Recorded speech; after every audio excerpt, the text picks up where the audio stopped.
이번 시간에는 종아리에 대한 매뉴얼을 진행을 해볼 건데요. 종아리는 이 종골 끝에 붙어서 아킬레스건을 따라서 이렇게 양쪽으로 해서 대퇴부까지 올라가는 게 칼프예요. 그러니까 종아리 근육인데, 얘네들은 안쪽 갈래도 있고 바깥쪽 갈래도 있다 보니까 매뉴얼이 진행된다면 안쪽에서도 한번 진행해 줘야 되고 바깥쪽에서 진행해 주시는 게 가장 이상적으로 매뉴얼 할 수 있는 방법입니다. 만약에 내가 바깥쪽에 대한 부분을 매뉴얼 하고자 한다면 하트를 이렇게 바깥 돌림을 약간 시켜주시게 되면 훨씬 더 정확하게 매뉴얼 적용이 가능하고, 안쪽을 적용하고 싶다 그러면 이렇게 안쪽 돌림을 시킨 상태에서 안쪽에 매뉴얼이 진행되셔야 정확하게 매뉴얼이 가능해요. 매뉴얼을 진행할 때는 이렇게 컨택한 상태에서 체중을 이렇게 실어주는 방법으로 매뉴얼이 들어갈 수도 있는데요. 제가 이렇게 손목을 쓰는 거를 많이 좋아하지는 않기 때문에 손목은 과도하게 사용이 되면, 혹은 이렇게 과도하게 꺾인 상태에 체중이 실리게 되면 손목에 대한 손상이 많기 때문에 웬만하면 전환을 많이 씁니다. 그래서 바깥쪽에 대한 것도 마찬가지 이렇게 전환을 이용을 해서 매뉴얼을 적용을 시켜 주시고요.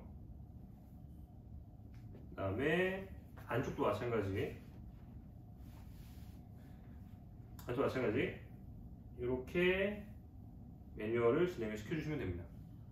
이제 안쪽과 바깥쪽을 모두 동일하게 이 손으로만 진행했던 건, 이 손으로 진행하게 되면 반대편 팔이 걸리기 때문에 이렇게 바깥쪽과 안쪽을 아래쪽 하트에 대한 회전을 통해서 선택을 해주시면 됩니다.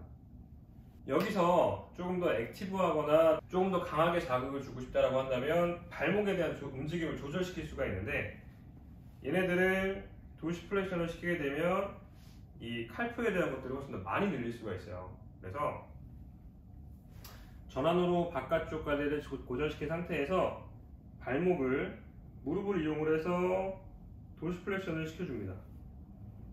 이런 식으로 마찬가지로 안쪽 돌림을 진행시킨 상태에서 안쪽 갈래 고정시키시고 발목을 올려주시면 칼프에 대한 근육 이완도 훨씬 더 많이 시킬 수가 있고, 지금처럼 발목에 대한 것들도 같이 컨트롤 해놨기 때문에 가동 범위도 훨씬 더 많이 증가시킬 수가 있습니다. MFR을 적용을 할 때는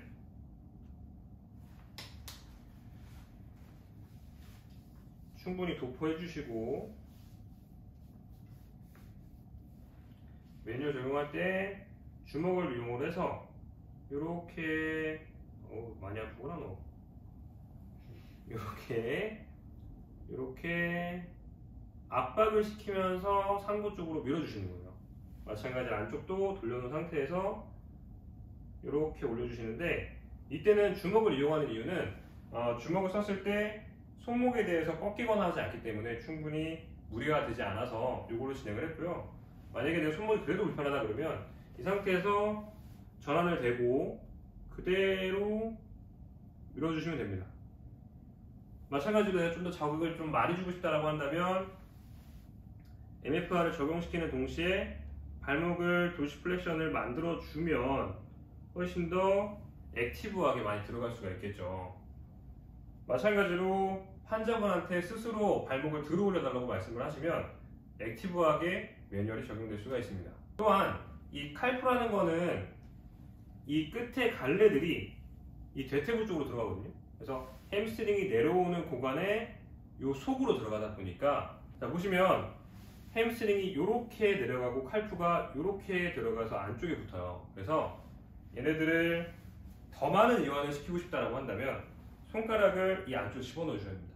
그래서 이 햄스트링을 비집고 들어가서 이 바깥쪽 갈래에 대한 끝갈래, 여기 지금 굉장히 많이 아플 거예요. 그래서 여기를 같이 이완을 시켜주시는 게 칼프를 훨씬 더 많이 풀 수가 있어요. 마찬가지로 손가락을 안쪽 갈래 쪽으로 집어넣어서 컨택을 해주시고 무릎을 이렇게 조절해 주시게 되면 훨씬 더 종아리 근육에 많은 이완을 할 수가 있습니다.